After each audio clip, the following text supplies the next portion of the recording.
Welcome to the Clear Brand Academy podcast, where we take the mystery out of marketing and help you get more leads and sales with a clear brand and proven marketing tactics. I'm your host, Alexander Toth.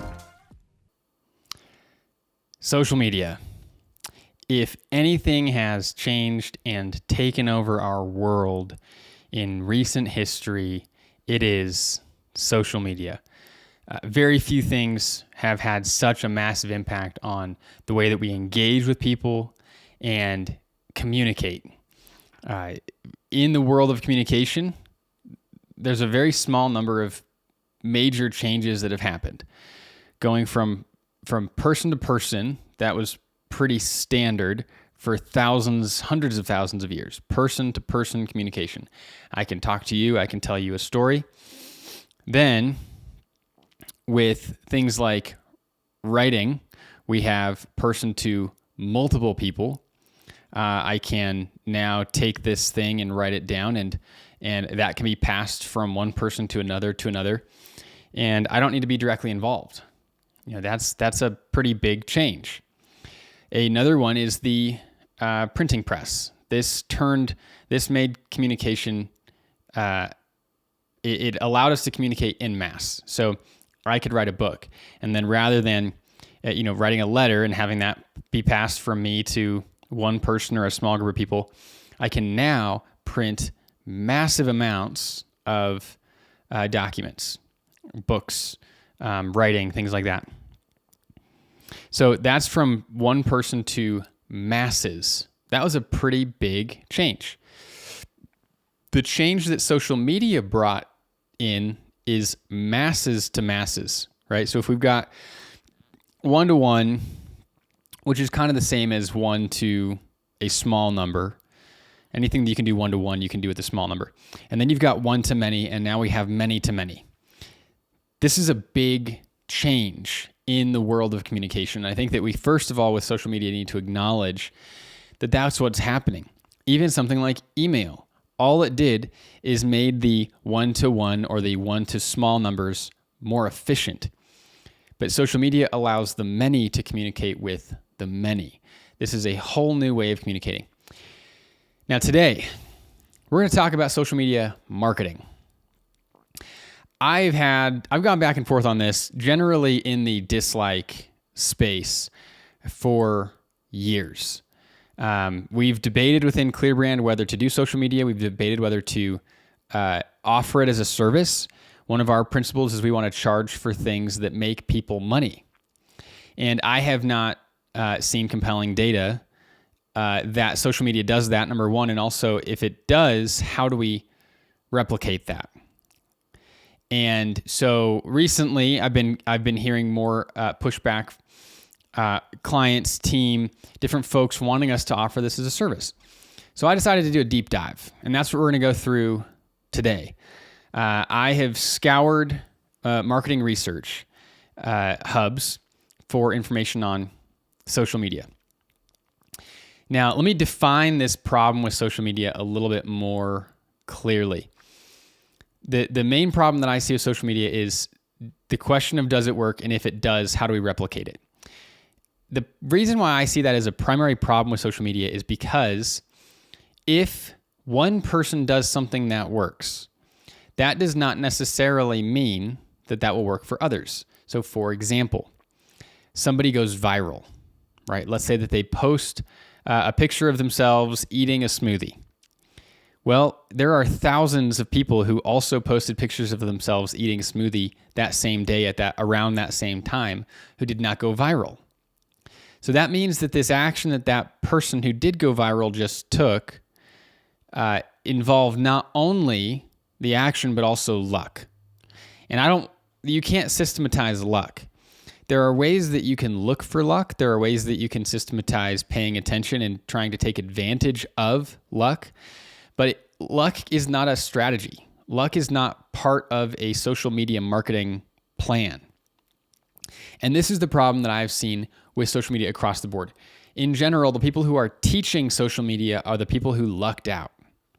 They happened to go viral, or did something that everybody else is doing, but for them it worked, even though it didn't work for everyone else. And so this is why I have strayed away from social media in general, is because there isn't a way to replicate the success. So, in putting together this episode, I did not go through and say who on social media is being successful and what are they doing. Because of the flaws that I just mentioned, there are people who are also doing those things that are not getting the same results. So instead, I went to the Journal of Marketing Research, and I looked for research on social media to see if we could figure out, okay, what are the trends? Not like what's hot right now, but what are the trends in data? What are we seeing that is having some kind of a consistent impact? So there's 3 categories here. We've got the good, the bad, and the ugly. The first thing I'm going to do is I'm going to walk through, just let you know which articles I came across here. They're also going to be linked in the show notes. There's a lot of them here, so we're actually going to link them in the show notes on our site. So you'll go down to the description on YouTube or Apple Podcast or Spotify or wherever you're listening, and you'll click the link to go to the episode page on our site. And then from there, you can see all of the links to the research along with a summary. Now, I sometimes copied some of the text from the abstract in order to get the summary here, and sometimes I wrote it myself. But there is a summary for each of these so that you can see this. So let me run through these, and then what we're going to do is we're going to kind of put them together. So under the good category, we have an article on Twitter. A TV company's tweets directly boost viewing, and influential retweets, so retweets from folks who are influential, increase viewing as well if the tweet is informative. Another article, organic interaction with a Facebook page does not change buying behavior, but paid advertising and boosted social posts do. So let's pause there for a second, because I want to point out another difficult thing with social media marketing. We have here, the first one I mentioned, a TV company's tweets directly boost viewing. So it's a TV company, what they're trying to get is viewers, and if they tweet, they get more viewers. That's pretty simple. That's great. If they construct their tweet in an informative way, then retweets from other people who are influential will also increase viewing. That's great. Now, this is all organic interaction. Then we move to Facebook. And that second article, the second research paper, organic interaction with the Facebook page does not change buying behavior. So I should just throw a caveat out here that there's always exceptions to the rule. And so what I'm looking for, like I said, is ways to figure out how we can replicate, systematize, strategize social media marketing. So of course that there's going to be, you might say to yourself, oh, I've got organic interaction with my Facebook page that is changing buying behavior. Now, this article here is saying that it does not change buying behavior. So the first thing that I would challenge you about and that we look at with ourselves is, are you sure? How do you know that this organic interaction is changing buying behavior? Are you tracking it? If so, cool. Learn. Let's figure out how do we systematize that, replicate it.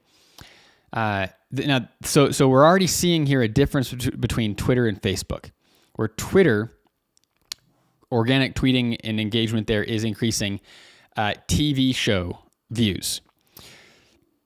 Facebook, now this, you don't buy TV shows, right? You just go to your TV and you watch it.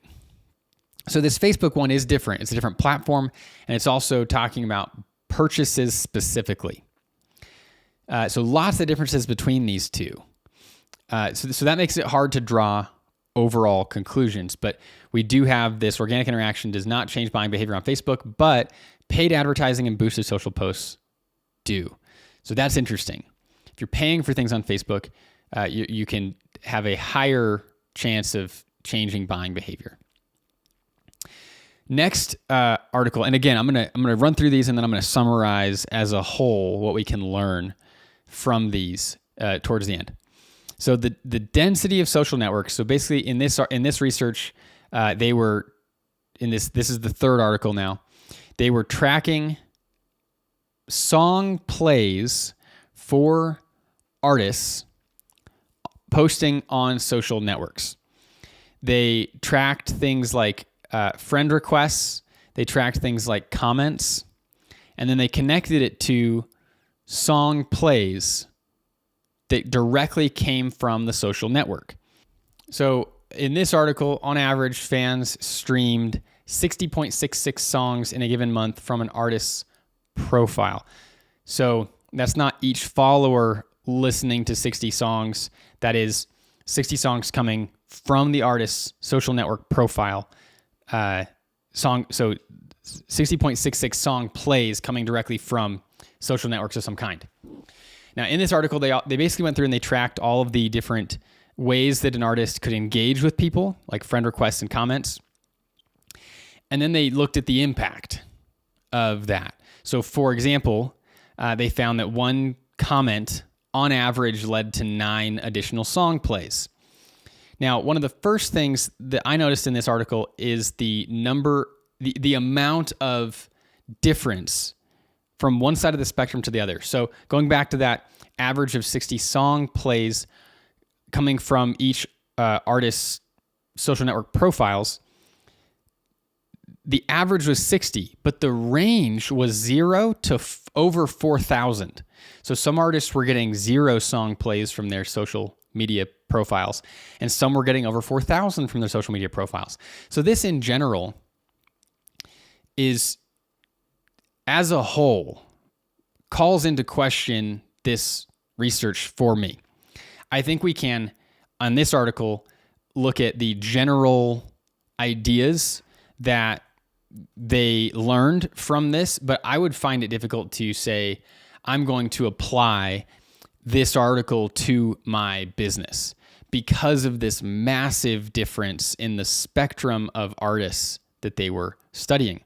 From a bunch of them having 0 song plays at all from social media to a few having over 4,000, that's just a massive difference. So that goes back to the problem of virality. If these artists are all sending out friend requests and they're all commenting on posts and within communities that they're part of, all of the artists are doing that, and some are having 0 song plays and some are having over 4,000, that's really hard to say, oh, if we do this, it's going to work. But even with that in mind, what they found was that the main thing that we learned in this article is that the density of social networks, so that's basically comes down to the number of comments. How often are people commenting? How often were the artists commenting? So we're going to call that the density. It's this depth of engagement rather than breadth. The density of social networks had a longer term impact that was about 2.7 times greater than the short term impact. So what that means is, if as an artist I went out and commented on a post that somebody had done in a community that I'm a part of, the initial impact of the comment might lead to something like 9 song plays. But if we track it over the long term, that comment might end up having 2.7 times that. Now, again, these numbers are all over the place, and then they're working with averages. The other thing that I found interesting about this is we can say, wow, one comment led to 9 song plays. So if I go make 1,000 comments, that's going to lead to 9,000 song plays. So first off, keep in mind the variety of experience of these artists, from 0 to over 4,000 song plays. That's not necessarily going to happen for you. You might be on that 0 side. So this isn't replicatable data here. But the other thing to keep in mind is the dollar amount of these things. If we're talking about streaming music, I've seen numbers that basically say, on average, an artist makes about $0.01 for every song play. So now what we're saying is, if I go comment, I'm going to make 9 cents. If I go comment 1,000 times, I'm going to make, I believe that'd be $90. Is commenting 1,000 times worth $90? Personally, I would say no. That doesn't sound very repeatable. It doesn't sound scalable to me. But what we can take away from this is that there is a measurable impact that social media does have if we're looking at averages. Okay, so there's some kind of measurable impact on the scale of averages. Let's look at the fourth study that I found here. So this study compared traditional earned media, which they defined as publicity, press releases, press mentions, so the more traditional earned media, and they compared that to social earned media, so blogs and online community posts. And they define this as earned media rather than like traditional media. So traditional earned media versus traditional media, or social earned media versus other types of social media would be, maybe social media is the same. Earned media being people are opting in to follow you. So what this study found, this is the fourth study, if you go to the episode page for this, they found a few things. First off, all earned media does affect sales. So whether it's a press release or it's a blog or it's engaging in an online community, it's all going to impact sales. Okay, that's good. That's helpful. Second thing they found, the per event sales impact of traditional earned media, so press releases basically, is larger than for social earned media. So what that means is for every press release that my company puts out, we will see a larger sales impact than every blog we put out. Okay, that makes sense. Because of the greater frequency, so the third thing they found, because of the greater frequency of social earned media activity, after adjusting for event frequency, social earned media's sales elasticity is significantly greater than traditional earned media's. So basically what this means is we post more blog articles than press releases, right?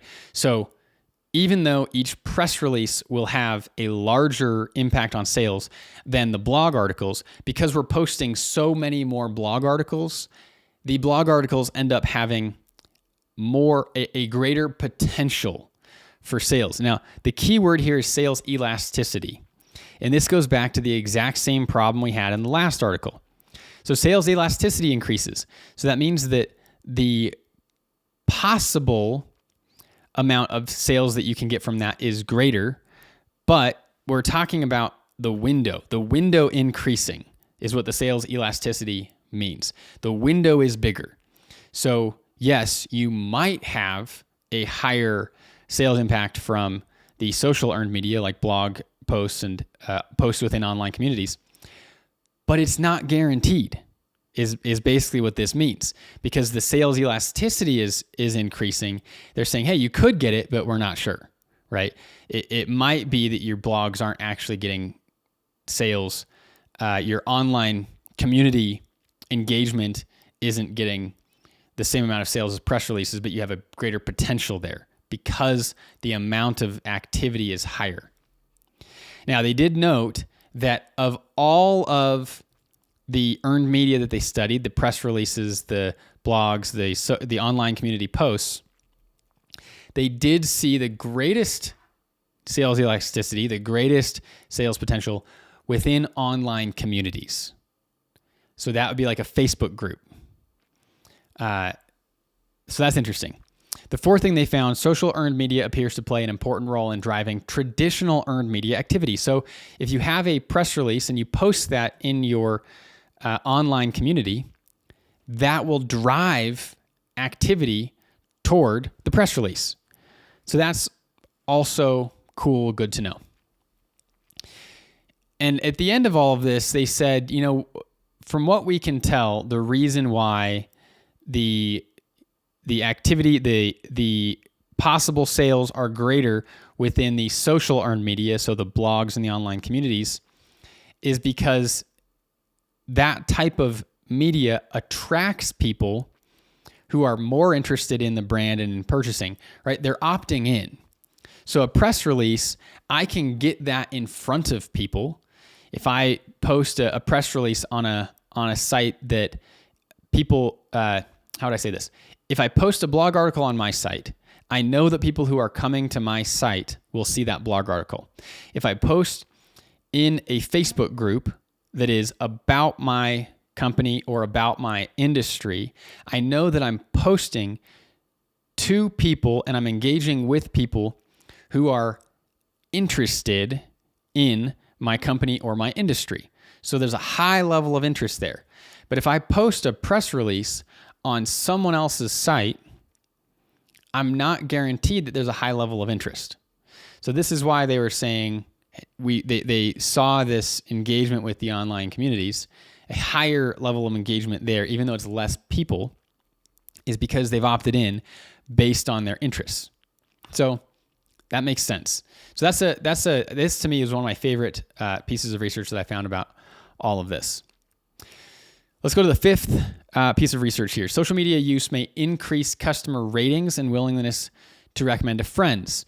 In this, they were studying a hospital network, I believe, and seeing if the hospital network engaging in social media impacted people coming to their hospital, people engaging with their hospital.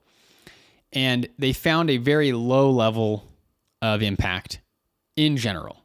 So the hospitals posting on social media did not necessarily get more people coming to that hospital.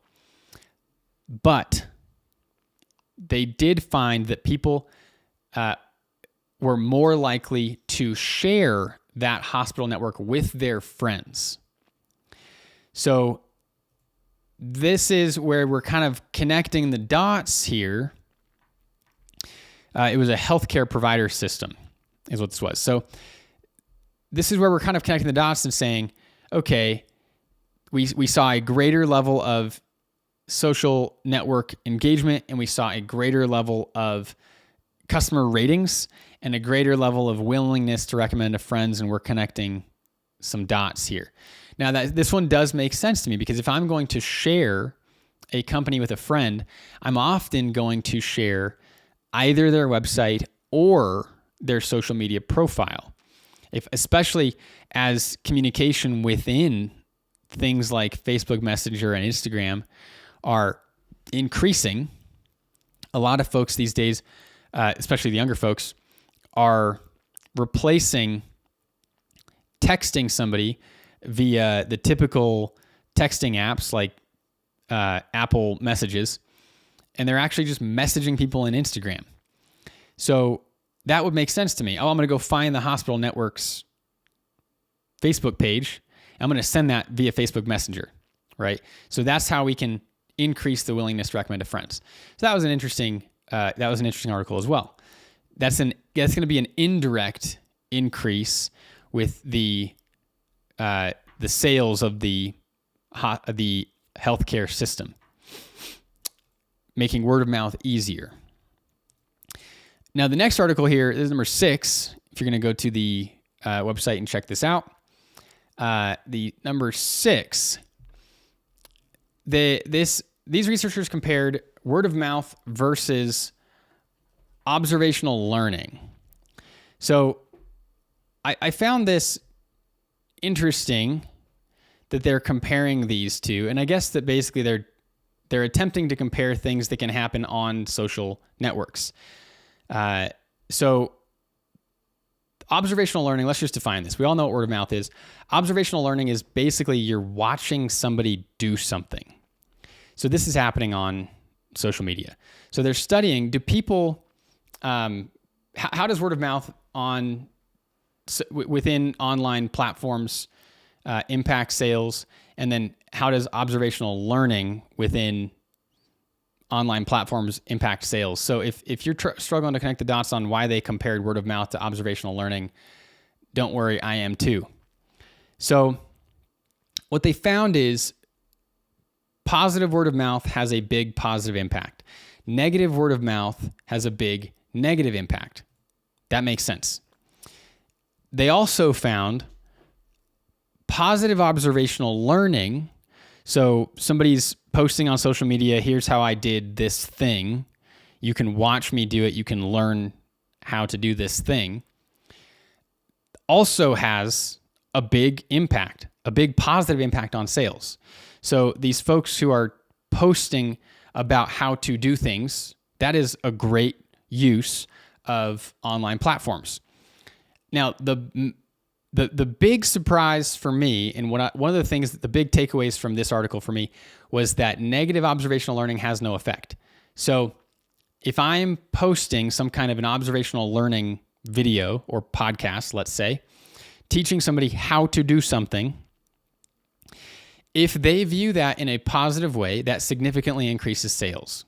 And that's their word, significantly. If they view it in a negative way, if they don't like the fact that somebody is teaching how to do something, it does not have a negative impact on sales. So as far as what you are posting on social media, this has a lot of clarity. This has a lot more clarity than some of the other things that we've been looking at here. Posting observational learning on online platforms is in general a good idea because it has the possibility for a positive impact and it does not have the possibility for a negative impact.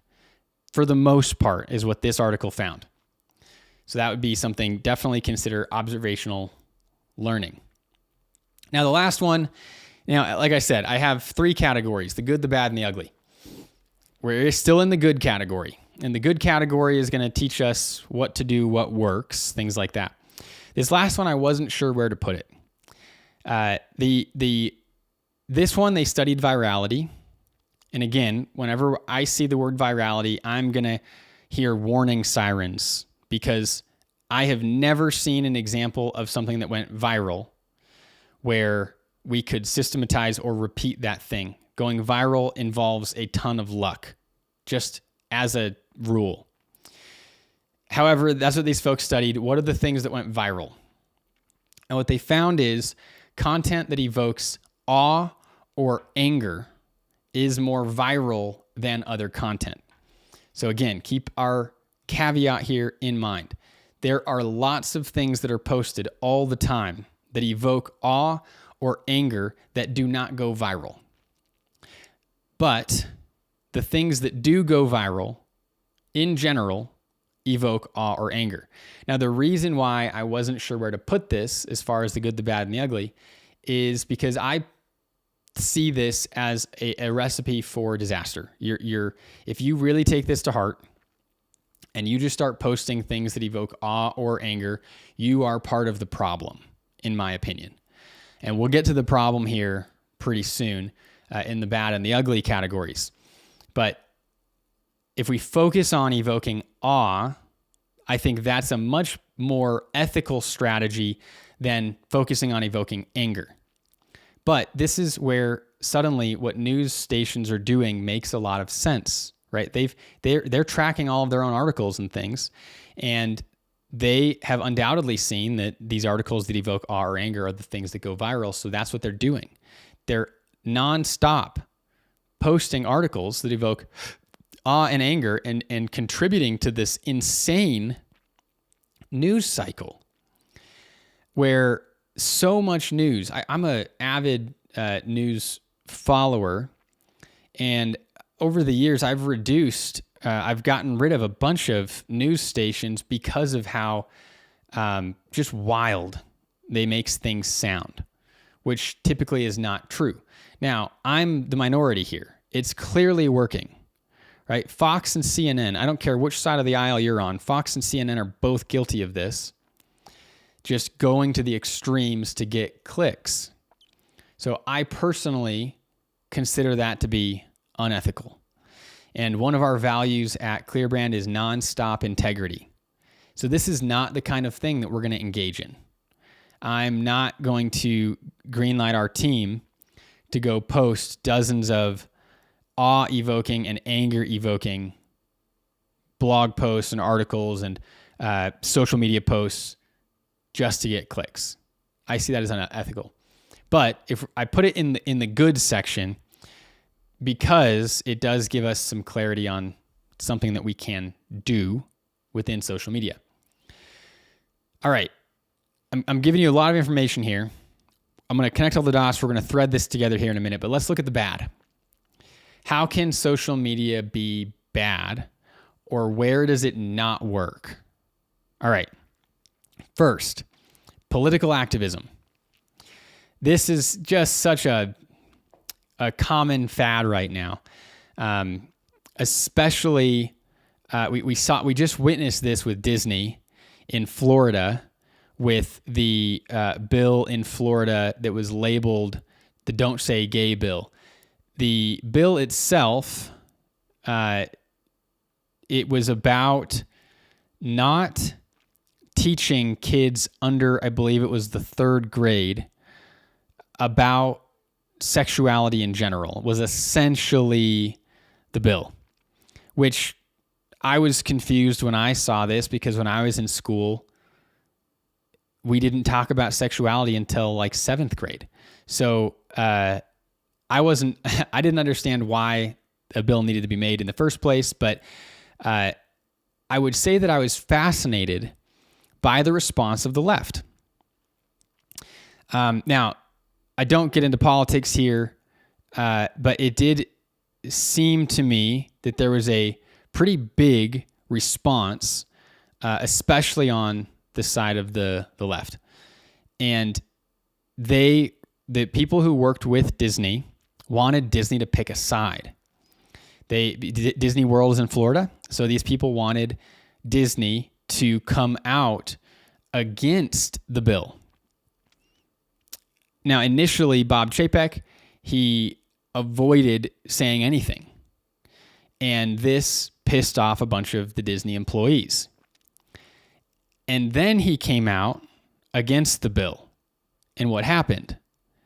Everybody who was mad that he hadn't picked a side was now mad that he had picked a side too late. So he didn't make any of those people happy. And on top of that, the people who had been happy that he did not pick a side were now mad that he had picked a side.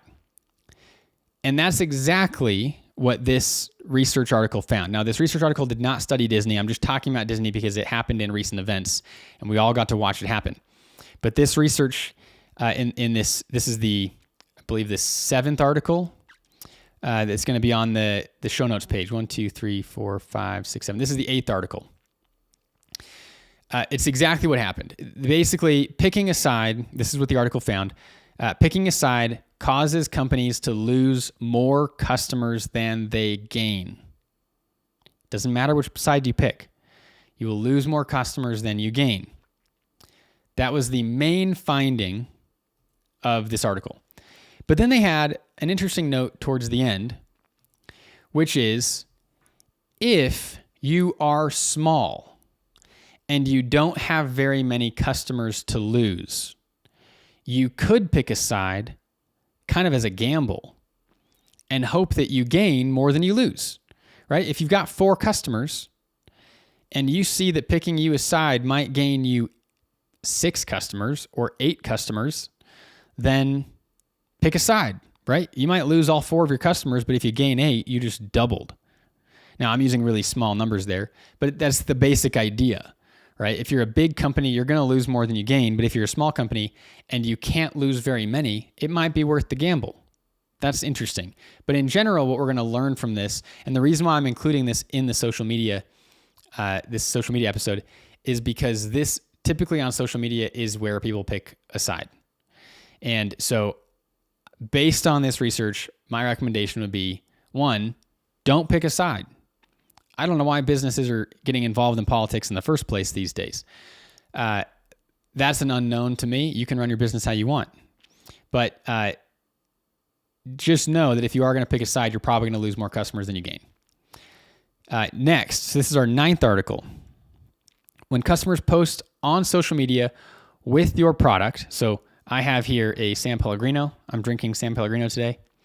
If I post on social media with my San Pellegrino, I have just signaled my identity.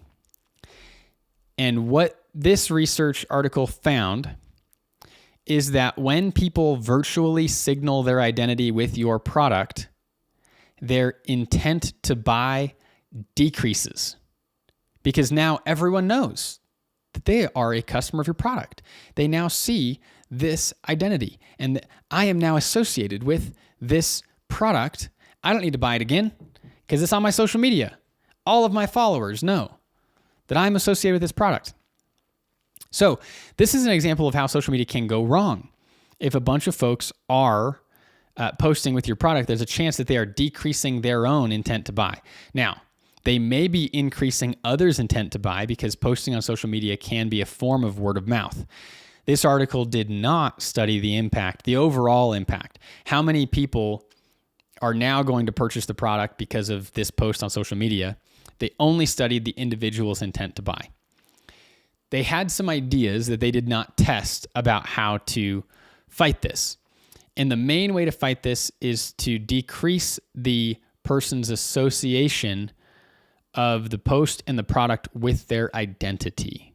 So if you're soliciting people to post on social media with your product, it might be worth considering this. Asking the question, how will you potentially decrease their association of your product with their identity, or at least of the post with their identity? For example, posting to get a discount might decrease the identity signaling, because now it's just not about who I am, it's about what do I get. They also discussed various time-based delays in either the post or your response. Now, this one's a little weird for me because, number one, if posting on social media is a form of word of mouth, I find it odd that these researchers did not study the net effect. If I post about my use of San Pellegrino and my intent to buy goes down, but 5 other people's intent to buy goes up, that's a net positive impact. And they did not look at that at all. They were only looking at the individual who posted in their own intent to buy. So that's a little odd to me. Possible negative about social media. But if you consider, how do you make it about what they get? How do you make it about the use of the product? About something other than the identity, my identity as a San Pellegrino drinker, for example. So that's interesting. 10th article. This one, I liked this one because I think it shifts how we engage with social media. But social media does not impact people's feelings about your company. It reflects how they already feel. So you having this incredible social media page will not make people like you more. If they like you already, they might come and like your page. Now, this does not get into, if I already like you and then I come and I follow your social media page, does that mean that I'm thinking about you more often and that I'm going to purchase more often? They did not look into that in this research article. They were only measuring the feelings about your company. So social media does not increase people's feelings about your company. Also, seeing your friends like a page doesn't build trust, is something else that they found. Offline recommendations matter much, much more than social media. Now, I would not personally have considered this to be a purpose of social media, but I know that a lot of folks do. In my mind, social media is going to exist to get the people who like us to think about us more often. So this, to me, in my paradigm, doesn't have a big impact, but I know that a lot of folks do think if I'm posting these really great things on social media, then people will like our company more. So that just is not the case. If they like your product already, they'll probably like your page. Next one, this is our 11th article. Influencers are generally more trusted than brands on social media. So this is in the bad category because you have less control over an influencer than you do over your own brand. Now, it could have gone in the good category because now you know, hey, you should probably, depending on what you sell, it might be worth hiring an influencer, right? Paying an influencer to post about your product. That's a possibility. Giving them affiliate commissions, things like that. Another interesting thing as they were studying the influencers in this research was that appearing authentic boosts sales. So that's going to apply to the influencers. That's kind of how the article was really geared to studying, but it also does flow into this next article. So number 12 here, slow motion undercuts trust by making the video seem too intentional and staged. This was really interesting. So we've got all these videos these days. They're doing slow motion, whatever. So slow motion, drinking San Pellegrino, I'll go with that. I continue with that example here.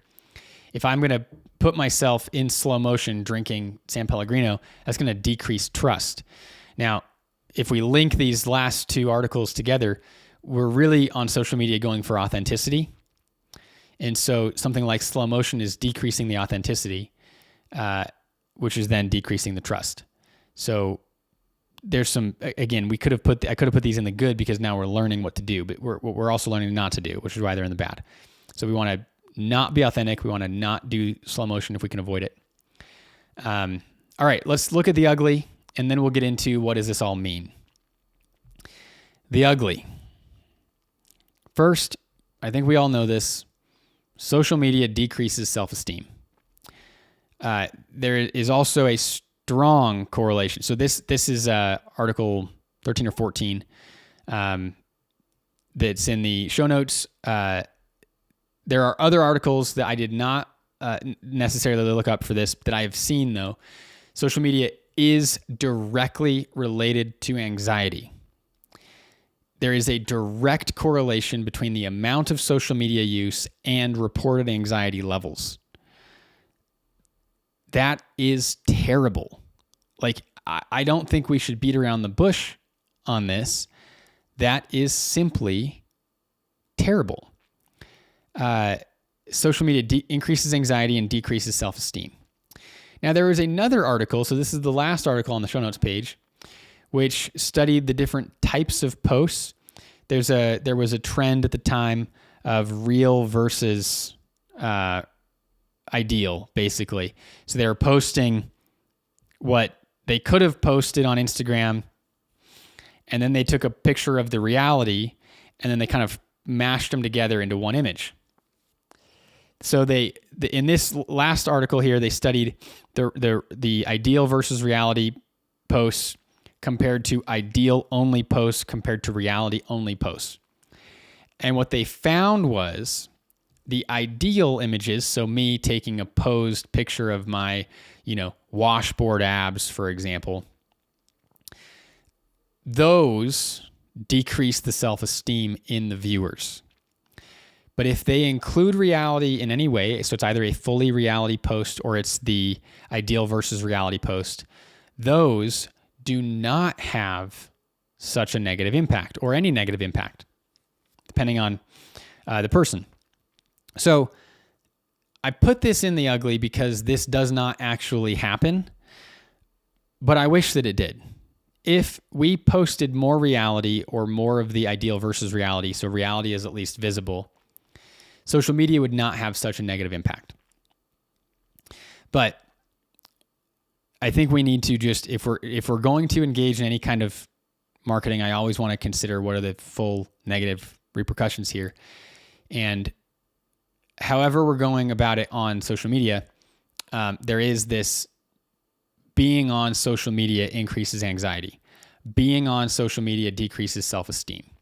So even if you commit your company and your personal self to be only posting reality images, you will be having less of a negative impact on the world and on the people who are on social media.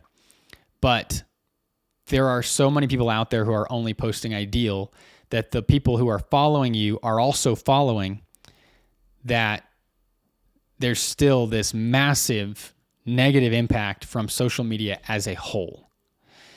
that I think we should at least consider as we are creating a social media strategy. So this full disclosure here, before we even get into the strategy, I do not get on social media at all for this reason. I don't even have a Facebook or Instagram account, and I only occasionally get on LinkedIn primarily for hiring. And so, of course, I have to go through my account. I log in, and the first thing I see is a feed on my way to the job posting page. So I have just made the decision, due to the research on self-esteem and anxiety, that I do not want to be part of the cycle. I do not want to risk my own self-esteem, my own anxiety levels with social media. So now we can, that's kind of my own disclosure here. Now we can get into our social media strategy. So first off, as an ethical person and company that has integrity, starting with the information in the ugly category, I would say I think that any company and person who is on social media should absolutely commit to not posting ideal images, posting reality as much as possible. That's going to help the world be a better place. Now, how do we do that as a company? I think there are things like skewing numbers to make it look like growth is greater than it actually is. That would be something I would consider to be in that ideal category. That would also be something that I would call a lie. So don't lie would be part of the solution for social media here as we are posting about things. And that can be tough on the early end, on the front end of things as you're growing. I personally see a problem with people oversharing and being over vulnerable. So I'm not sure that is the solution either, especially as a company. I am aware of a company in my town that sent an email to their entire email list saying, we're thinking about closing, and then going through all of the problems that they were experiencing. I would consider that to be inappropriate in any public venue. That is a conversation for a business coach. And so I don't think we necessarily need to go from this idealized world of made up posts to this over vulnerable world of spilling your heart and soul on all of your followers. So if we can kind of look for this middle ground, I don't want to lie. I don't want to over idealize things. I do want to look for ways to post something that's fairly real. So maybe that's an office post that's not quite as staged as it might have been in the past. Something like that. I think one of the coolest things that I think people can do with this is testimonials. You can take a picture. So realtors will do this. Real estate agents will do this, where they help somebody sell a house, and then they take a picture of the house being sold, right? The family in front of the house with the sold sign, or holding a sign that says, we just bought this house. Now, this to me is on the line of idealized. How do we make this a little bit more real while also showing the excitement of the moment? So not going too far to stage it, but I think that that's something that we can do that's a positive. Now let's talk about what we've learned as a whole from all of these articles. So one, we're going to value reality. We're going to value authenticity. If we think back to the last two articles in the bad section, they both were basically saying we want to be authentic. So let's move forward with being authentic within our posts and our ads as well. I've seen a lot of ads recently, and I found this to be really fascinating. Mudwater's doing a ton of this.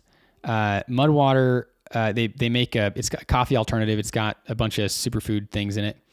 And instead of having these highly produced videos on social media and YouTube and where they're running their ads, it's just basically a person walking around with a camera, with their phone on their face, talking about their experience with Mudwater. I think that's a great option to test out with your social media. You might not need an overproduced, commercial quality video for a social media ad. That'd be something to test. Now, the other thing here, the main thing that I would take away from these, and we'll get into a couple other things as well, is that I would recommend testing everything. There is so much variety. There is so much elasticity in these articles, in this research here. The article about awe and anger leading viral content evoking more awe and anger. Like I had said, there's a lot of content out there that evokes awe and anger that does not go viral. So that's not necessarily a recipe for success. The article on the social earned media and how that affects sales, it increases the sales elasticity, not specifically the sales. The article about the density of the social networks with the artists. So how many streams, song plays did they get on average based on a variety of social network activities that they could take? Again, had a massive amount of variety, and the article was just looking at averages. But if we're looking at average song plays of 60, but then the extreme ends include a bunch of people with 0 song plays from their social networks and a very small number with thousands, that's also not something that you can suddenly take and say, oh, this is how I'm going to engage on social media. I think we can, in general, say that social media engagement of some kind generally has a positive impact on sales. But beyond that, I don't think it's clear how much we should or could expect. Right? Saying that one comment on average generated 9 song plays, that's 9 cents. So I don't see anything here saying that we're going to see a guaranteed large amount of sales impact based on our social media engagement. Especially that second article, organic interaction with the Facebook page does not change buying behavior.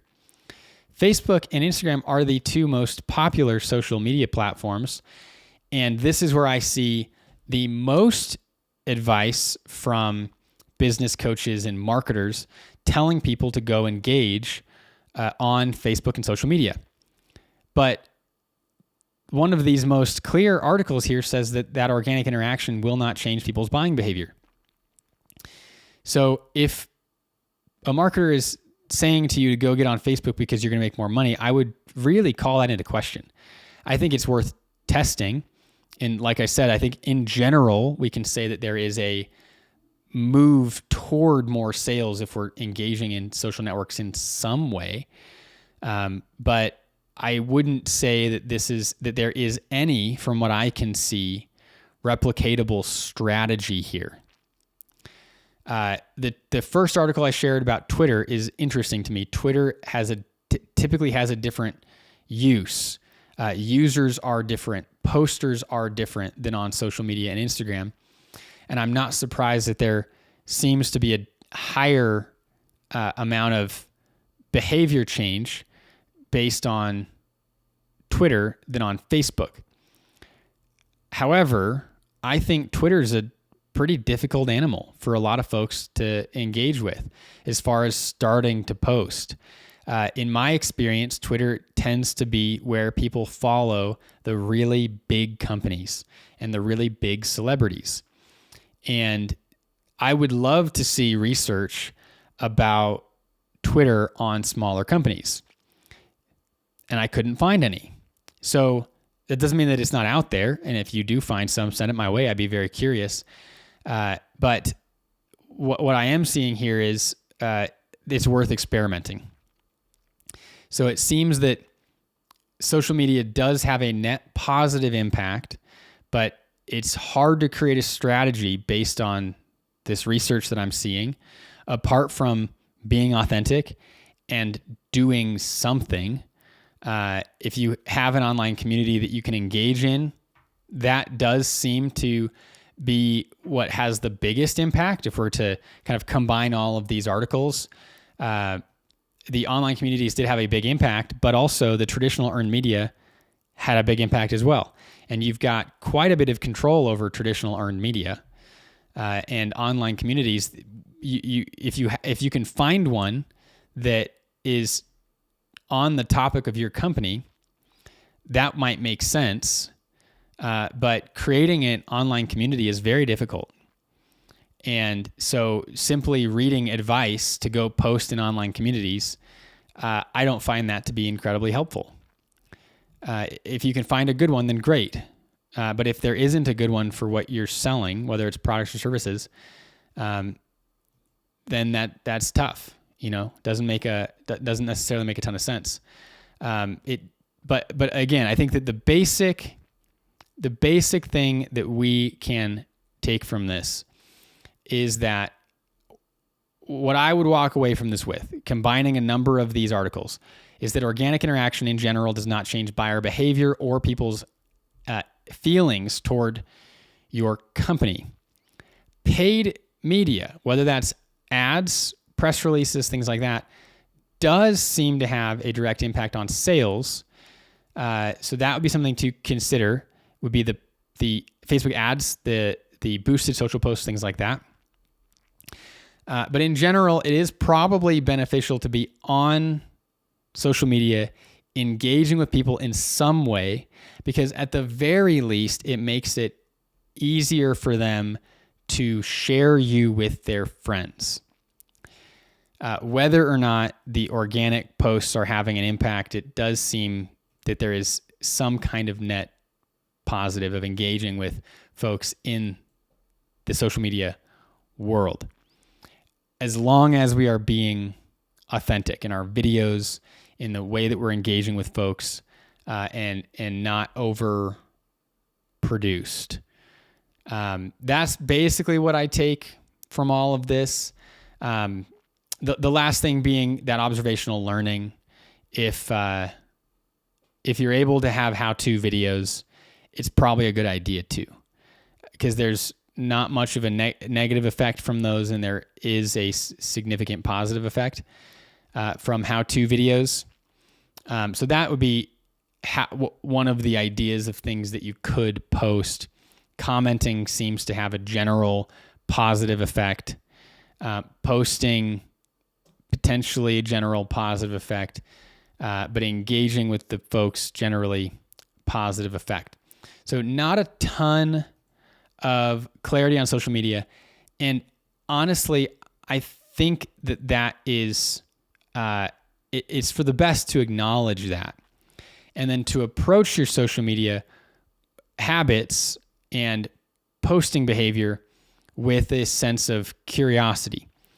If we have, looking at the multiple research articles that had that wide variety of reporting, the song plays of 0 to thousands, the sales elasticity, to me that all says we've got to test stuff, because there isn't, from what I'm seeing here, a repeatable, scalable, systemizable strategy for us to take beyond generally posting and commenting and engaging with folks in some way. Now, the last thing that I'll add here is, while it does seem clear that there is a net positive, we don't know what amount of positive that means. Is the net positive massive or not? Unsure. The article that compared traditional earned media, such as press releases, to social earned media, to such as blogs and online community posts, they did seem to think that social earned media had a higher potential. That's where they found that it had greater sales elasticity. So that's interesting, right? The other one that studied the artists was talking about how the long-term impact was 2.7 times greater than the short-term impact. And so that's something else that I think seems beneficial about social media is whether or not each individual post gets liked is less important than the long-term impact of that relationship. Now, in my view, I would want to see more research on that long-term impact. It makes sense to me, given what I know about marketing, that the long-term impact of social media would come through the mechanism of causing people to think about you more often, so that when they are ready to buy, you are on their mind. That seems to me to be how this might work in that way. How the long-term impact is greater than the short-term impact is simply because people are on social media all the time, and if they are seeing you post, they are thinking about your company. And so even if they're not ready to buy right now, and they're not ready to buy based on that post, by posting regularly, you are staying on their mind. It's similar to the principles behind email marketing. One of the principles behind email marketing is that we want to email people so that when they get to the point that they're ready to buy, they are thinking about you and they buy from you rather than your competitor. That seems to apply here, but I didn't see any specific research on that in particular. So there you have it. There's social media, the good, the bad, and the ugly. Comprehensive review based on the data that is out there. We are and will be experimenting with social media, and I hope that over time we can share a more specific strategy, but that general engaging, generally staying on people's mind seems to be a great place to start. Thanks for listening to the Clear Brand Academy podcast, where we take the mystery out of marketing and help you get more leads and sales with a clear brand and proven marketing tactics. If you liked this podcast, please leave a review on Apple Podcasts or wherever you listen to podcasts. If you'd like to outsource your marketing to our team, go to clearbrand.com.